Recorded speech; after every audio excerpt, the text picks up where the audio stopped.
What's good, Kwizzy? Welcome back to my channel. Earlier on we did do a vlog, but I thought that we should continue with our self-growth series. If you are new to this channel, my name is D, or rather my name is Deborah, but I'm known as D or DK or whatever the case may be.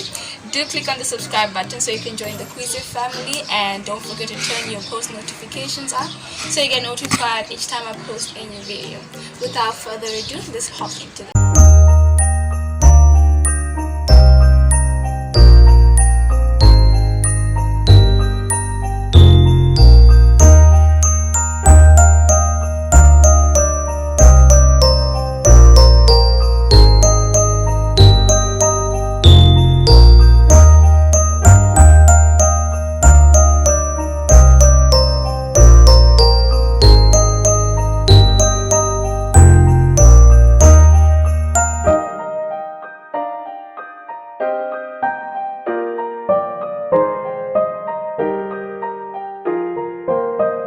So today we'll be talking about self-discipline, as y'all can probably tell from the title of this video.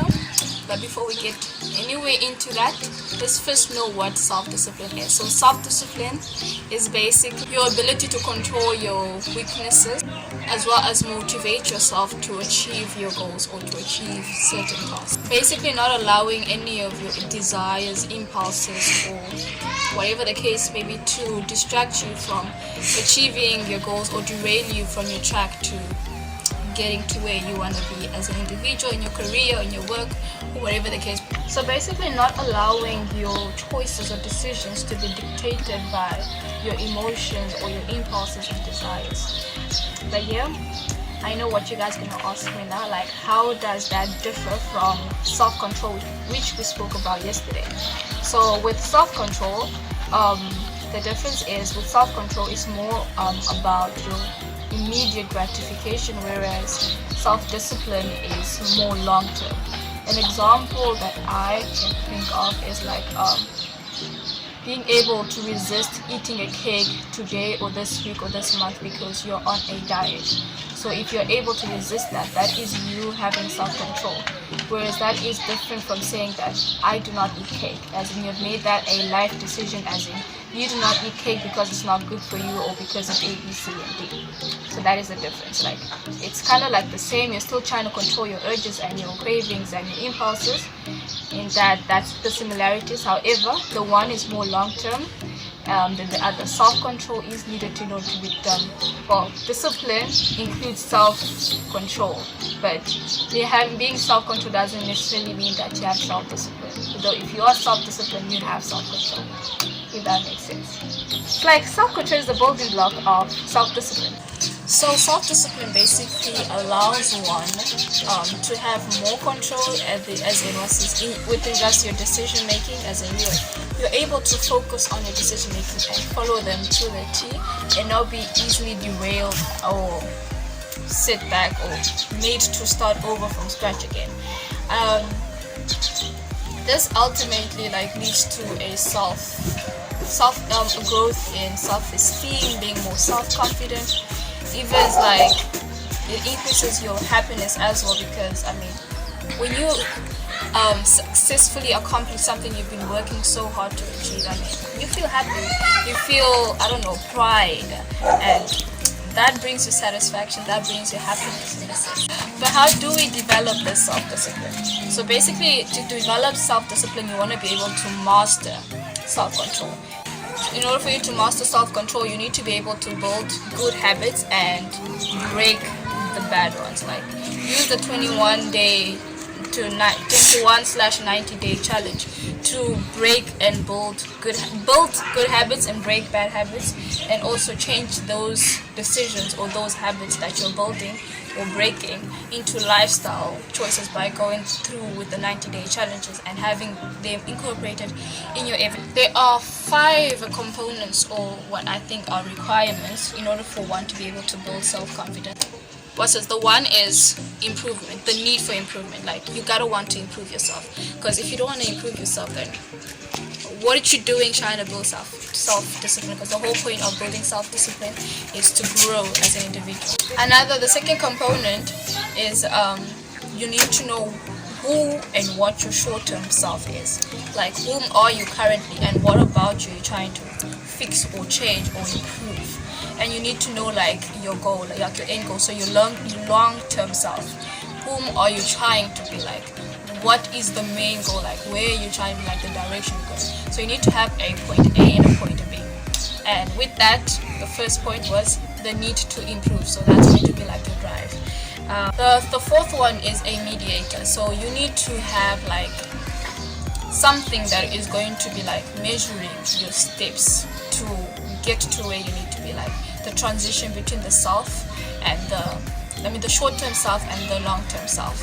Being able to control the impulses of the self, like how is it going to work for you best for you to be able to transform into your long-term self. Being able to control your short-term self while still keeping it happy as you are on a journey to becoming your long-term self. I'm not sure if I'm phrasing that correctly, but yeah.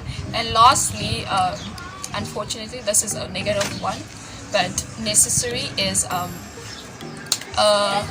developing self-discipline comes with obstacles. So the fifth one is obstacles. You are going to have trials and temptations and cravings and impulses, because I mean no good thing really comes that easily. You gotta work hard for everything that you want. Like if you want to be the best person you can be, you're gonna have to put in the time. You're gonna have to push through, because it's not gonna be handed down to you on a silver platter. So that's why you were working on. It's not gonna happen overnight, guys. Like self-discipline is something that you grow. In fact, I feel like it's something that people have to continuously be working on, because you can easily be self-disciplined. I mean, you can easily lose your self-discipline after you've gained it. I mean, it's always easier to break things than it is to build them. So these pillars kind of go hand in hand with the components that I just mentioned. So the components are acceptance, willpower, hardworking, industry, and persistence. So these are things that are also required for you to be able to develop willpower. So acceptance are like being able to accept who you are. So that's the short-term self. Willpower, like the drive, the motivation for you to get to your long-term self. So that is your improvement. So accepting whom you are. No, but willpower, like that is the improvement. In persistence, like persistence would go hand in hand with the mediator in that what's this? No man. Yes. Mediator controls like your little urges and obstacles. No man. I think persistence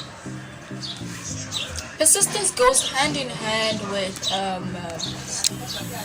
obstacles, because obstacles are always going to be there, but the drive, having that power to like always continue regardless of like the obstacles and everything, that is like key, like those gel together. And then what's the last one? Industry and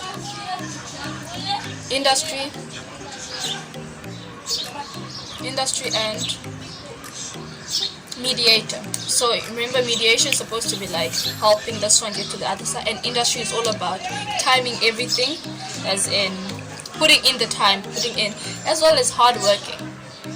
You know what? Maybe I'm not that okay. So some of them go hand in hand.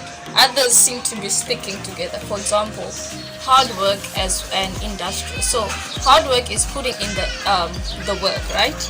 And industry is got to do with putting in the time, because like sometimes something can be time consuming but not really like energy draining, as in it doesn't really require a lot of time.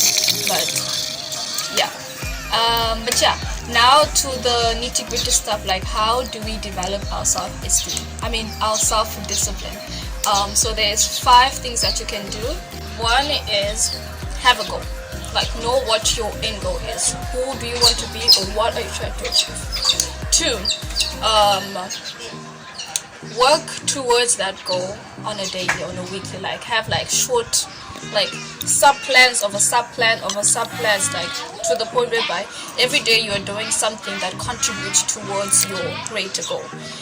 3, build a routine out of that.